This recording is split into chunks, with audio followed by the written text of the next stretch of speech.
మంగళగిరిలోని టీడీపీ కేంద్ర కార్యాలయంలో పార్టీ నూతన కార్యవర్గ ప్రమాణ స్వీకారోత్సవం అత్యంత వైభవంగా జరిగింది. ఈ సందర్భంగా సీఎం చంద్రబాబు పార్టీ శ్రేణులకు సరికొత్త లక్ష్యాలను నిర్దేశించారు.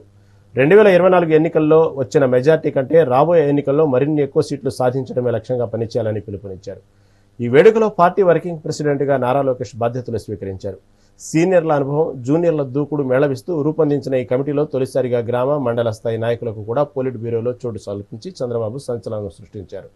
ఇదే సమయంలో వైసీపీని నేరస్తుల పార్టీగా అభివర్ణిస్తూ వారి కుట్రలను ప్రజలకు వివరించాలని కేడర్ను అప్రమత్తం చేశారు. మిమ్మల్ని కూడా వాచ్ చేస్తున్నారు, కన్నేసి పెట్టారు. మీ ప్రవర్తన చూస్తున్నారు, మీరు చేసే పని చూస్తున్నారు, మీరు ఎవరితో కలుస్తున్నారో అవి కూడా చూసే పరిస్థితికి వచ్చారు. ఈ విషయాలు మీరు గుర్తుపెట్టుకోవాల్సిన అవసరం ఉంది.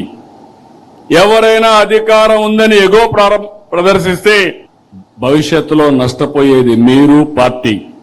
అందుకనే మళ్లీ కోరుతున్నా, చిన్నపాటి కలహాలు కూడా రాకూడదు. ఫ్లెక్సీల దగ్గర, ఫోటోల దగ్గర, కుర్చీల దగ్గర నేను I'm very clear on that. ఎవరో ప్రధానమంత్రి వస్తే నన్ను సెక్యూరిటీ పక్కకు వస్తాడు.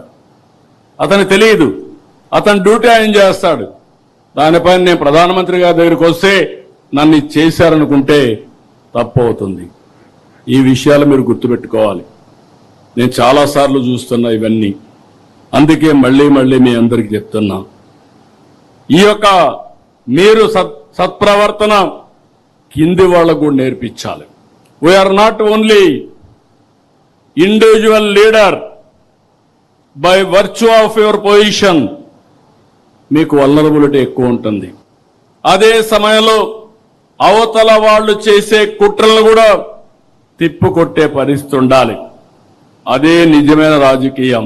అందుకే గొడ్డలి పార్టీ చేస్తున్నటువంటి చెడును కూడా అనునిత్యం ప్రజలకు చెప్పాలి. అధికారంలో ఉండగా రాష్ట్రాన్ని పూర్తిగా నాశనం చేశారు. అది చాలక ఇప్పుడు కూడా కుట్రలు చేస్తున్నారు. ఈ రోజు మీరు చూస్తే ఒక కిల్లింగ్ మనస్తత్వం ఉన్న గొడ్డలి పార్టీకి ప్రజా సంక్షేమం పట్టదు, అభివృద్ధి గిట్టదు.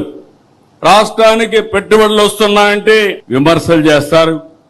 ఒకవేళ విమర్శలు చేసిన తర్వాత ప్రజల్లో కానీ వ్యతిరేకత వస్తుందనుకుంటే మేమేది ఇచ్చాం, మేమే ఆలోచించామని మాట్లాడే పరిస్థితికి వస్తున్నారు. గతంలో పాలకుల యొక్క గర్వాన్ని చూశాం, అహంకారాన్ని చూశాం. ప్రజలు ఏ విధంగా బుద్ధి చెప్పారో చూశాం. ఇంట్లో నుంచి బయట రాలేకపోయాం, ఏమేమీలు మాట్లాడాం. కడాన కొంతమంది సైలెంట్ అయిపోయారు. కానీ ఆ రోజు ఈ రోజు వీరోచితంగా పోరాడింది తెలుగుదేశం పార్టీ కార్యకర్త పోరాడారు, నాయకులు పోరాడారు. దాన్ని కాపాడుకుంటూ వచ్చాం. ప్రజల పట్ల గౌరవంగా ఉన్నాం. బూతులు, వివాదాలు, దాడులు, గొడవలు, సెటిల్మెంట్లు ఇవి మన దగ్గరికి రాకూడదు.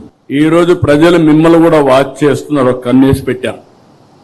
మీ ప్రవర్తన చూస్తున్నారు, మీరు చేసే పని చూస్తున్నారు, మీరు ఎవరితో కలుస్తున్నారో అవి కూడా చూసే పరిస్థితికి వచ్చారు. ఈ విషయాలు మీరు గుర్తుపెట్టుకోవాల్సిన అవసరం ఉంది. ఎవరైనా అధికారం ఉందని ఎగో ప్రదర్శిస్తే భవిష్యత్తులో నష్టపోయేది మీరు, పార్టీ. అందుకనే మళ్లీ కోరుతున్నా, చిన్నపాటి కలహాలు కూడా రాకూడదు. ఫ్లెక్సీల దగ్గర, ఫోటోల దగ్గర, కుర్చీల దగ్గర నేను I'm very clear on that. ఎవరో ప్రధానమంత్రి వస్తే నన్ను సెక్యూరిటీ పక్కకు వస్తాడు. అతనికి తెలియదు, అతను డ్యూటీ